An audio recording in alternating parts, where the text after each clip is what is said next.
Hello friends, তোমাদের সকলকে আমাদের চ্যানেলে আরেকবার স্বাগত। ফুড এসআই ডাব্লিউপি ক্লার্কশিপ এর জিকে ক্লাসে তোমাদের সকলকে আরেকবার স্বাগত। আজকে হচ্ছে আমাদের ক্লাস 12, ঠিক আছে। অ্যান্ড আজকে কিন্তু খুব গুরুত্বপূর্ণ প্রশ্ন রয়েছে, তোমরা সকলেই ক্লাসটি শেষ পর্যন্ত দেখবে, ঠিক আছে। দেখো, আমাদের আজকের প্রশ্ন আমার রয়েছে, নাইডু ট্রফি কোন খেলার সাথে যুক্ত? নাইডু ট্রফি কোন খেলার সাথে যুক্ত? সঠিক উত্তর দাবা খেলার সাথে যুক্ত নাইডু ট্রফি, ঠিক আছে। এছাড়াও দাবা খেলার সাথে যুক্ত আর কয়েকটি ট্রফি কি, সেটা হচ্ছে খৈতান ট্রফি, ঠিক আছে, মনে রাখবে। খৈতান ট্রফি হচ্ছে আমাদের দাবা খেলার সাথে যুক্ত। এছাড়াও রয়েছে আমাদের লিমকা ট্রফি, ঠিক আছে। Khaitan trophy, Limca trophy, Naidu trophy, এগুলো সমস্তই কিন্তু আমাদের দাবা খেলার সাথে যুক্ত, ঠিক আছে। এখানে তোমাদের বলে দিই, তোমাদের কোশ্চেনে বারবার আসে যে ভারতের প্রথম দাবা গ্র্যান্ড মাস্টার কি। ভারতের প্রথম দাবা গ্র্যান্ডমাস্টার হচ্ছে আমাদের বিশ্বনাথন আনন্দ, ঠিক আছে। বিশ্বনাথন আনন্দ হচ্ছে ভারতের প্রথম দাবা গ্র্যান্ডমাস্টার, ঠিক আছে। অ্যান্ড ভারতের নয়, সর্বকালের কনিষ্ঠতম দাবা গ্র্যান্ডমাস্টার কি? সর্বকালের কনিষ্ঠতম দাবা গ্র্যান্ডমাস্টার হচ্ছে অভিমন্যু মিশ্র, ঠিক আছে। অভিমন্যু মিশ্র হচ্ছে সর্বকালের কনিষ্ঠতম দাবা গ্র্যান্ডমাস্টার, যিনি মাত্র 12 বছর 4 মাস 25 দিন বয়সে কিন্তু দাবা গ্র্যান্ডমাস্টার হয়েছেন। দেখো, নেক্সট আমাদের 2 নম্বর প্রশ্ন রয়েছে, ভারতের প্রতিবেশী দেশের সংখ্যা কয়টি? ভারতের প্রতিবেশী দেশের সংখ্যা কয়টি?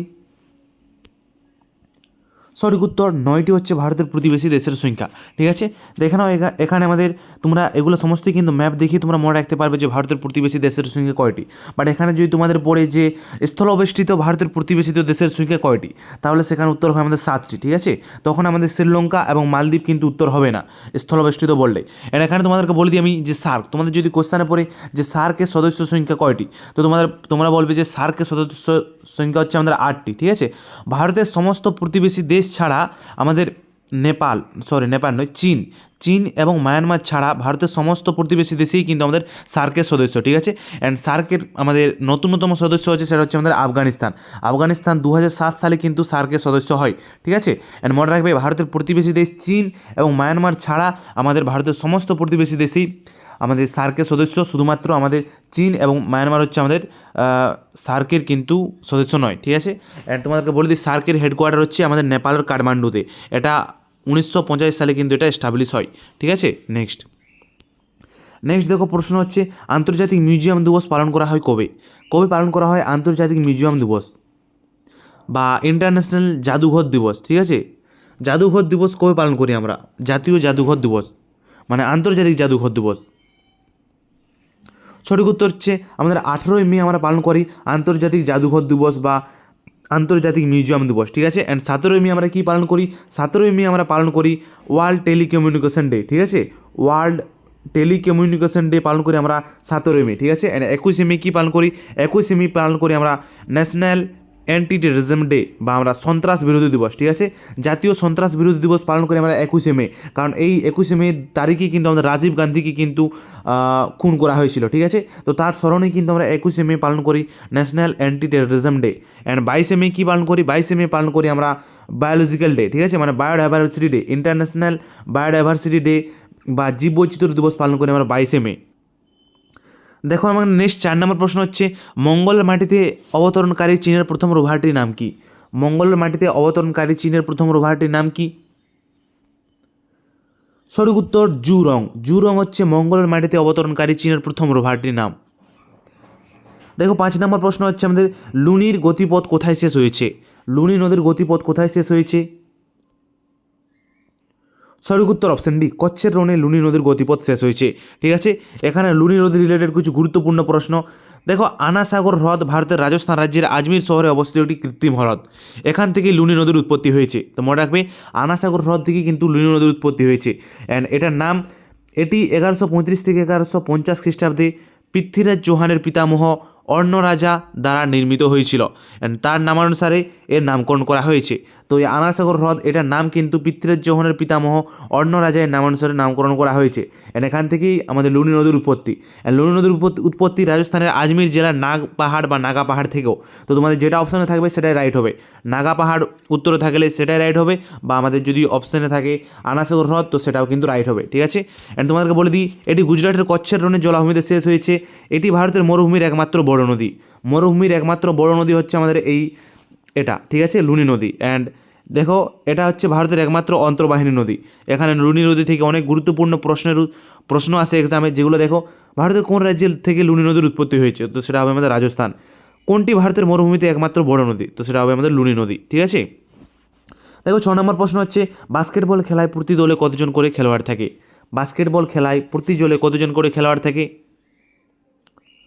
সঠিক উত্তর 5 জন। বাস্কেটবল খেলায় প্রতি দলে 5 জন করে খেলোয়াড় থাকে। ঠিক আছে, অ্যান্ড 5 জন করে খেলোয়াড় থাকে, মানে প্রত্যেকটি একটি কোর্টে টোটাল 10 জন করে খেলোয়াড় থাকে। ঠিক আছে, দেখেন আমাদের বাস্কেটবল খেলার স্থানের নাম হচ্ছে কোর্ট, মনে রাখবে। খেলার সময় 40 মিনিট ধরে খেলা হয়, 4 ভাগে খেলা হয়, প্রতি ভাগে 10 মিনিট করে। প্রথম ও দ্বিতীয় পর্বের এবং তৃতীয় ও চতুর্থ পর্বের মাঝে বিরতি 2 মিনিট। ঠিক আছে, মনে রাখবে। অ্যান্ড সর্বকালের বিখ্যাত ভারতীয় বাস্কেটবল খেলোয়াড় কে তিনি হচ্ছেন, দেখো সতনাম সিং, আমাদের আছে অমরজিৎ সিং, অমৃতপাল সিং, আজমির সিং, অনিথা পলদুরাই। ঠিক আছে, এখানে আছে গিথু আনাজোস। ঠিক আছে, মনে রাখবে। দেখো 7 নম্বর প্রশ্ন, বক্রেশ্বর উষ্ণ প্রস্রবণ কোন জেলায় অবস্থিত? বক্রেশ্বর উষ্ণ প্রস্রবণ কোন জেলায় অবস্থিত? সঠিক উত্তর বীরভূম জেলায় অবস্থিত বক্রেশ্বর উষ্ণ প্রস্রবণ। ঠিক আছে, অ্যান্ড কালকেই দেখো আমরা একটা প্রশ্ন করেছিলাম যে মণিকরণ উষ্ণ প্রস্রবণ কোন জেলায় অবস্থিত, তো মণিকরণ উষ্ণ প্রস্রবণ আমাদের এটা অবস্থিত কোন জেলায়? সেটা অবস্থিত আমাদের হিমাচল প্রদেশের কুন্নুর ডিস্ট্রিক্টে। ঠিক আছে, কুন্নুর জেলায়, মনে রাখবে। দেখো আমাদের 8 নম্বর প্রশ্ন, স্কারবি রোগ কোন ভিটামিনের অভাবে হয়? স্কারবি রোগ কোন ভিটামিনের অভাবে হয়? সঠিক উত্তর অপশান বি, ভিটামিন সি এর অভাবে আমাদের স্কারবি রোগ হয়। ঠিক আছে, অ্যান্ড তোমাদের বলে দিই ভিটামিন সি এর অপর নাম হচ্ছে স্করবিক অ্যাসিড। ঠিক আছে, অ্যান্ড ভিটামিন ডি এর অভাবে আমাদের রিকেট রোগ হয়, মনে রাখবে। রিকেট রোগ বা অস্টিওপোরোসিস রোগ হয় ভিটামিন ডি এর অভাবে। অ্যান্ড ভিটামিন বি এর বিভিন্ন ভেরিয়েন্ট রয়েছে, অ্যান্ড মনে রাখবে ভিটামিন কে এর অভাবে কিন্তু আমাদের হাড় দুর্বল হয়ে যায়। ঠিক আছে, ভিটামিন কে। অ্যান্ড নেক্সট প্রশ্ন, দেখো নেক্সট আমাদের 9 নম্বর প্রশ্ন হচ্ছে দক্ষিণ মেরুর অক্ষাংশ কত? দক্ষিণ মেরুর অক্ষাংশ কত?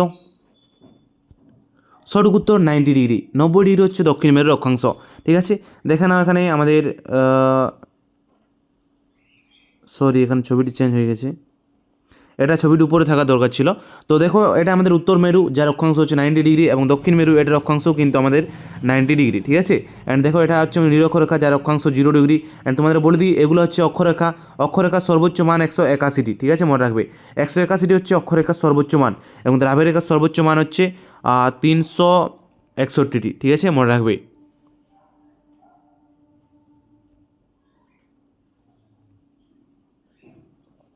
দেখো নেক্সট আমাদের 10 নম্বর প্রশ্ন, বিহারের পরেশনাথ কী ধরনের পর্বত? বিহারের পরেশনাথ কী ধরনের পর্বত?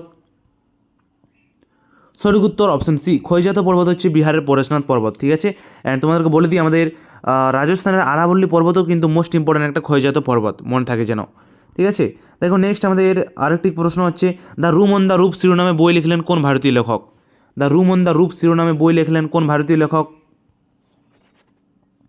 তিনি হচ্ছেন রাস্কিন বন্ড। রাস্কিন বন্ড বই লিখেছেন দ্য রুম অন দ্য রুপ শিরোনামে। ঠিক আছে, খুব গুরুত্বপূর্ণ। অ্যান্ড দেখে নাও রাস্কিন বন্ডের কিছু গুরুত্বপূর্ণ লেখা।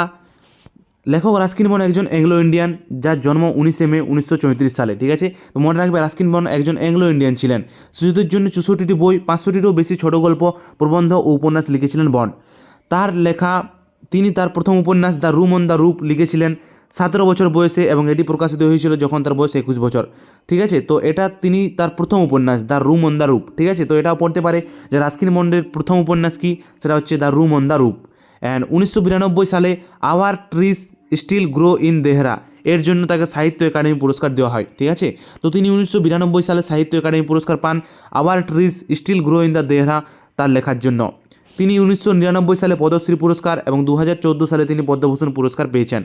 তার লেখা কিছু নোটেবল ওয়ার্ক কী কী দেখানো, সেগুলো হচ্ছে আমাদের the blue umbrella, the room on the roof, the adventure of Rusty, a flight of pigeon, Delhi is not a far, a season of ghost, Maharani, rain in the mountain, road to Mussoorie, a handful of dust on the mountain. ঠিক আছে, তার গুরুত্বপূর্ণ কিছু লেখা। দেখো 12 নম্বর প্রশ্ন হচ্ছে ভারতের কোন মশলা সবচেয়ে দামি? ভারতের কোন মশলা সবচেয়ে দামি? সঠিক উত্তর জাফরান। ভারতের জাফরান মশলা সবচেয়ে দামি, এবং জাফরান মশলা ভারতের কোথায় চাষ করা হয়, সেটা হচ্ছে আমাদের জম্মু কাশ্মীরের কারওয়া উপত্যকায়। মনে রাখবে জম্মু কাশ্মীরের কারওয়া উপত্যকায় আমাদের এই জাফরান চাষ হয়। ঠিক আছে, যেটা ভারতের সবচেয়ে দামি মশলা। বিবর্ধক কাঁচ কী ধরনের লেন্স ব্যবহার করা হয়? বিবর্ধক কাঁচে কী ধরনের লেন্স ব্যবহার করা হয়? সঠিক উত্তর উত্তর ল্যান্ডস। ঠিক আছে, মনে রাখবে। অ্যান্ড উত্তর ল্যান্ডসকে কিন্তু অভিসারী ল্যান্ডসও বলা হয়।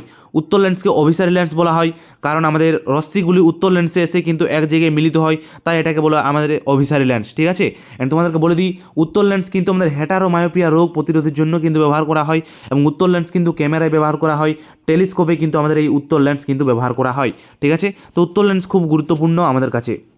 দেখো 14 নম্বর প্রশ্ন, বাঘাযতীন নামে কে পরিচিত ছিলেন? বাঘাযতীন নামে কে পরিচিত ছিলেন?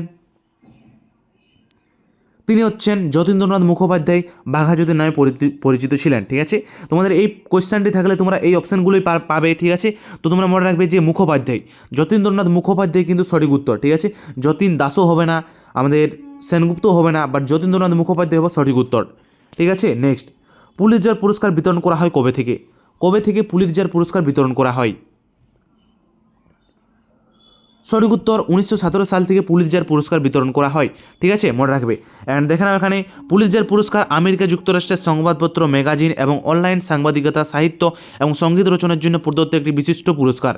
এটি 1917 সাল থেকে জোসেফ পুলিৎজারের ইচ্ছাবিধি দলিল দ্বারা প্রতিষ্ঠিত হয়েছিল, যিনি একটি সংবাদপত্র প্রকাশক হিসেবে প্রতিষ্ঠিত হয়েছিলেন, এবং এই সম্মান কলম্বিয়া বিশ্ববিদ্যালয় দ্বারা পরিচালিত হয়।